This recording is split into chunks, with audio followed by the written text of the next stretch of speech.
नमस्कार. संघर्ष वृत्तवाहिनीमध्ये आपलं स्वागत.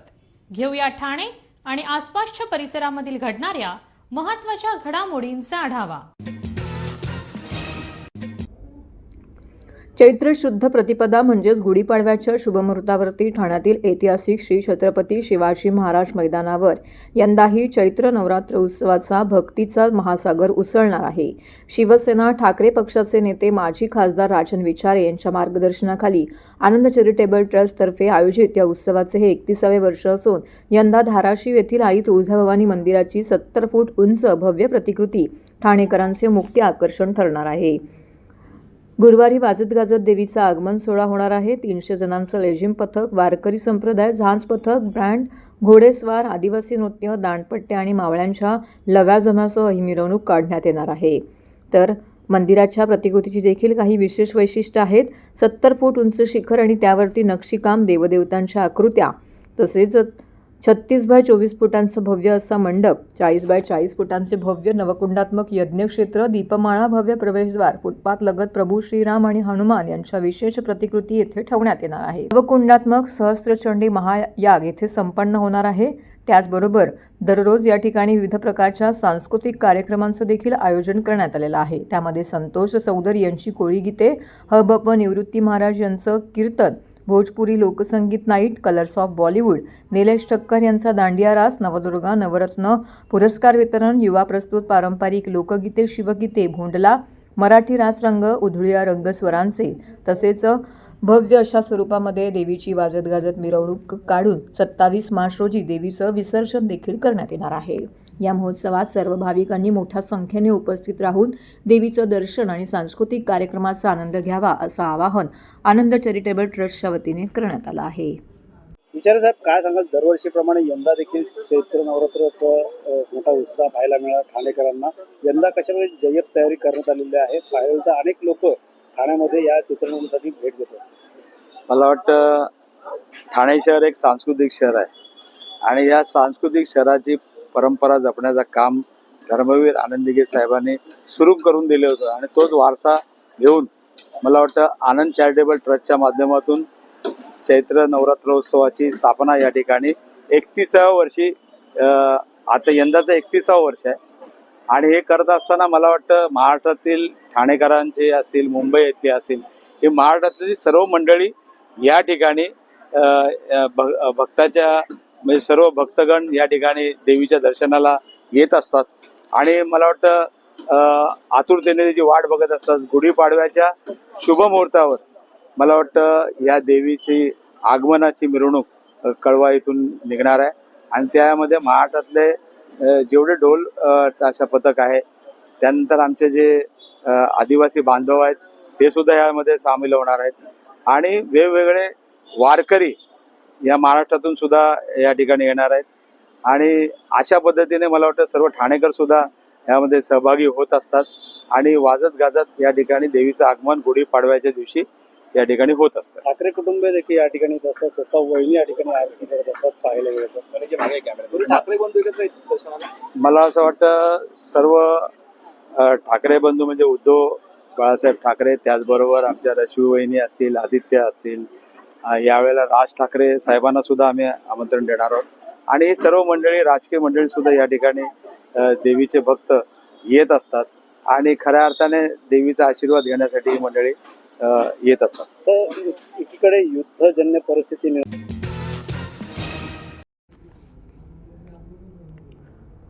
आखाती देशांमधील युद्धजन्य परिस्थितीच्या पार्श्वभूमीवरती निर्माण होऊ शकणाऱ्या संभाव्य इंधन टंचाईच्या काळात ठाणे जिल्ह्यातील LPG गॅसचा पुरवठा विस्कळीत होऊ नये आणि ग्राहकांना वेळेत सिलेंडर मिळावे यासाठी जिल्हा प्रशासनाने कंबर कसली आहे. जिल्हाधिकारी कार्यालयातील समिती सभागृहात जिल्हाधिकारी डॉक्टर श्रीकृष्ण पांचाळ यांच्या अध्यक्षतेखाली एक महत्त्वाची आढावा बैठक पार पडली. या बैठकीमध्ये जिल्हाधिकारी डॉक्टर श्रीकृष्ण पांचाळ यांनी अत्यंत कडक भूमिका घेत अधिकाऱ्यांना सूचना दिल्या. घरगुती गॅस सिलेंडरचा व्यावसायिक वापर आणि अवैध साठेबाजी करणाऱ्यांवरती कठोर कारवाई करण्याचे आदेश त्यांनी दिलेत. आंतरराष्ट्रीय ऊर्जा चिंतांमुळे केंद्र सरकारने अत्यावश्यक सेवा देखभाल कायदा 1968 लागू केला असून गॅस वाटपाचा प्राधान्यक्रम निश्चित केला आहे. या पार्श्वभूमीवरती आंतरराष्ट्रीय परिस्थितीमुळे पुरवठ्यावरती परिणाम होऊ नये यासाठी केंद्र सरकारच्या मार्गदर्शक सूचनांनुसार प्राधान्यक्रम निश्चित करण्यात आला आहे. ग्राहकांनी घाबरून न जाता गरजेनुसारच सिलेंडर नोंदवावे, कोणत्याही अफवांवरती विश्वास ठेवू नये असं आवाहन जिल्हाधिकारी डॉक्टर श्रीकृष्ण पांढरा यांनी केलं आहे. जिल्ह्यातील गॅस वितरणाबद्दल माहिती देताना उपस्थित अधिकाऱ्यांनी सांगितलं की ठाणे जिल्ह्यातील सुमारे 2,27,742 घरगुती आणि 4,430 व्यावसायिक गॅस जोडणीधारक आहेत. जिल्ह्यात 13 प्रमुख गॅस एजन्सी कार्यरत असून यांच्यामार्फत दररोज सरासरी 5,922 घरगुती सिलेंडरची तर 622 व्यावसायिक सिलेंडरची आवश्यकता असते. अवैध व्यापार रोखण्यासाठी तहसीलदारांच्या अध्यक्षतेखाली विशेष पथके तैनात करण्यात आली आहेत. आत्तापर्यंत जिल्ह्यातील विविध ठिकाणी 121हून अधिक धाडी टाकून तपासणी करण्यात आली आहे.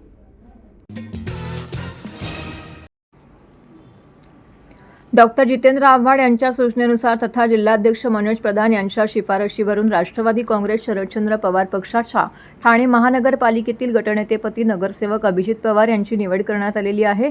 ठाणे महानगरपालिकेच्या सार्वत्रिक निवडणुकीनंतर अशरफ शानू पठाम यांची ठाणे महानगरपालिकेत गटनेतेपदी निवड करण्यात आली होती. मात्र नुकत्याच झालेल्या महासभेमध्ये शानू पठाण यांची विरोधी पक्षनेतेपदी निवड केल्याने रिक्त झालेल्या गटनेतेपदावरती अभिजित पवार यांची निवड करण्यात आलेली आहे. अभिजित पवार हे प्रभाग क्रमांक 9 मधून विजयी झाले असून राष्ट्रवादी काँग्रेस शरदचंद्र पवार पक्षाचे तथा डॉक्टर जितेंद्र आव्हाड यांचे निष्ठावंत कार्यकर्ते असून त्यांची तशी ओळख आहे. या निवडीनंतर बोलताना डॉक्टर जितेंद्र आव्हाड यांच्या आदेशाने तसेच मनोज प्रधान यांच्या शिफारशीनुसार आपली गटनेतेपदी निवड करण्यात आलेली आहे. पक्षाची सर्वसमावेशक भूमिका मांडण्यास आपण प्राधान्य देणार असून पक्षाच्या नगरसेवकांना एकसंघ ठेवण्यासाठी आपण काम करणार आहोत असं अभिजित पवार यांनी सांगितले. सर्व नागरिकांना आवाहन करण्यात येत आहे की सध्या डासांमार्फत पसरणाऱ्या डेंग्यू या आजाराचा प्रसार रोखण्यासाठी प्रत्येकाने पुढीलप्रमाणे कार्यवाही करावी. डेंग्यू आजार एडिस इजिप्ती हा डास चावल्याने होतो. या डासांची पैदास साचलेल्या किंवा साचवलेल्या स्वच्छ पाण्यामध्ये होते. 8 दिवसांपेक्षा जास्त दिवस पाणी उघडे व साचून राहिल्यास त्यात डास अंडी घालतात. अंड्यांच्या अळ्या तयार होऊन पुढे डास तयार होतात.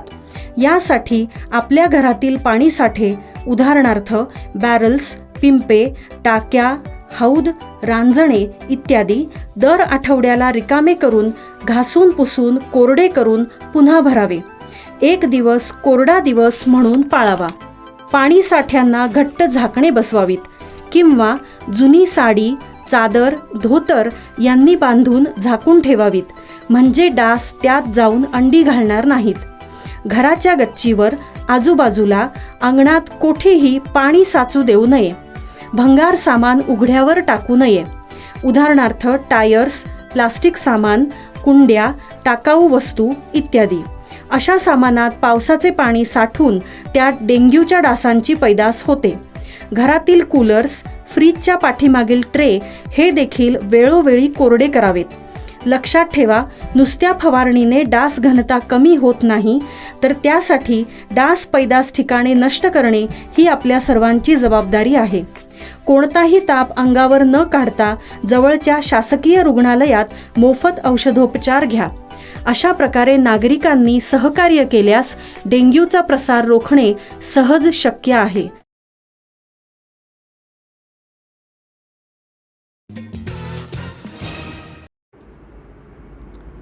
ठाणे आणि मुलुंड दरम्यान नवीन स्थानकासाठी 250 कोटी रुपयांचा निधी उपलब्ध करून देण्याची मागणी रेल्वे मंत्री अश्विनी वैष्णव यांच्याकडे शिवसेनेचे संसदीय गटनेते खासदार श्रीकांत शिंदे आणि खासदार नरेश म्हस्के यांनी केली होती.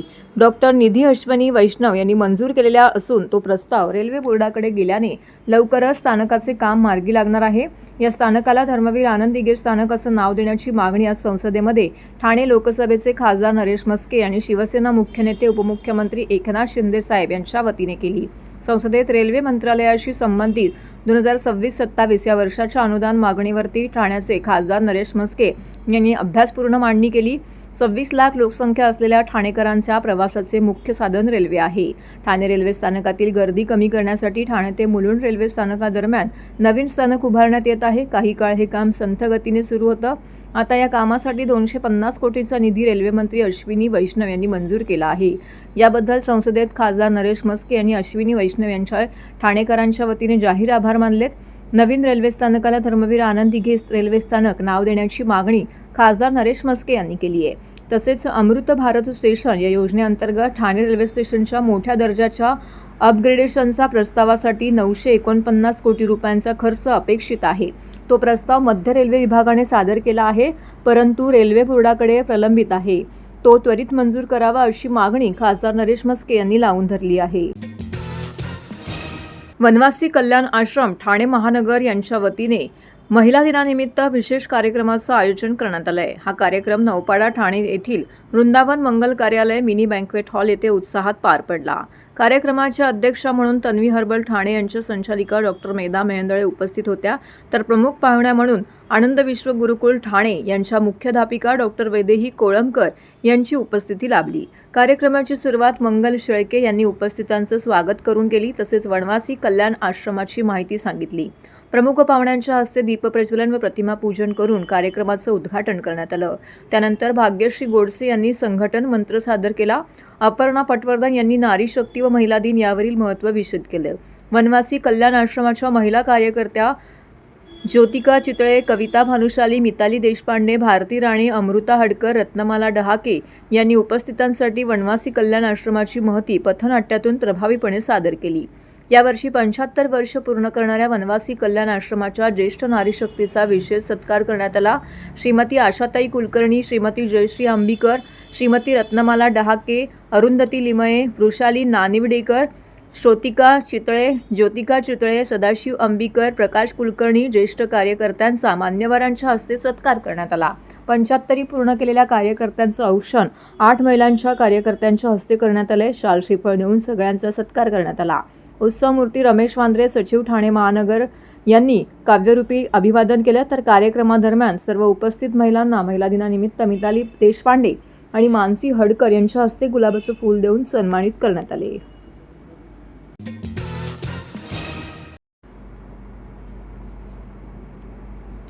महाराष्ट्र राज्य शिक्षक परिषद प्राथमिक विभागाच्या वतीने महाराष्ट्र राज्याचे शालेय शिक्षण राज्यमंत्री डॉक्टर पंकज भोयर यांची शिक्षक परिषदेचे संस्थापक तथा जनसेवक आमदार संजय केळकर, शिक्षक परिषदेचे राज्याध्यक्ष राजेश सुर्वे यांच्या नेतृत्वाखाली भेट घेऊन तामिळनाडू सरकारने घेतलेल्या TET बाबतच्या निर्णयानुसार आपल्यातही राज्यात तामिळनाडू सरकारच्या धर्तीवरती निर्णय घेण्यात यावा अशी मागणी केली आहे.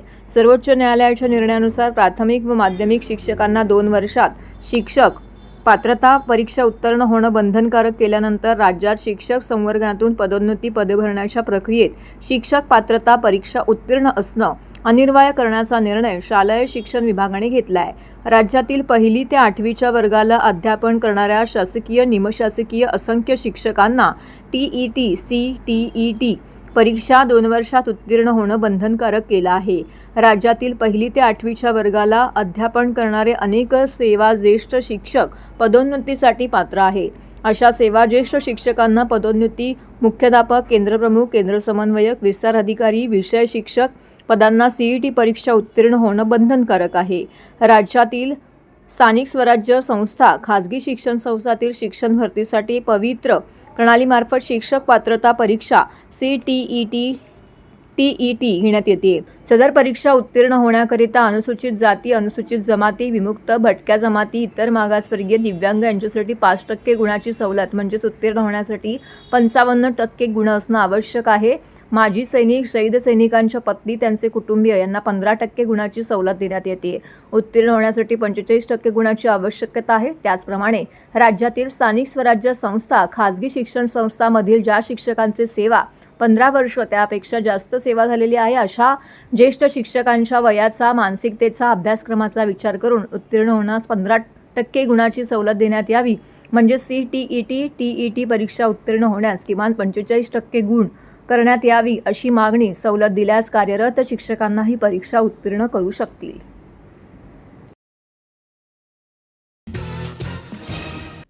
तर हे होतं संघर्ष वृत्तवाहिनीचं आजचं बातमीपत्र. उद्या पुन्हा भेटू याच वेळी याच ठिकाणी ताज्या घडामोडींसह. तोपर्यंत नमस्कार.